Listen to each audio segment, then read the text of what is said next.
Ось уже годуємо цих наших котиків. Малят сьогодні знов закриємо. Хай ще посплять, від'їдяться.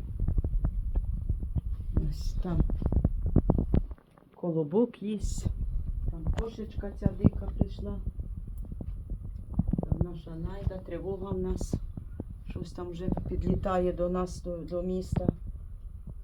Ракети. І будемо йти годувати вуличних, бо ті чекають. Ці вже тут на місці. О, вже вона боїться. Це мамка нашого Маркіза і Мурчика. А це рижик наш прийшов, номер 3. У нас же ж 3 рижика. Кажуть, що рижики велике щастя, то в нас аж 3 рижика, а 4-й з чорною лапкою ще. Ой, як в нас багато щастів, да, рижик? Ти щастя? Багато рижиків.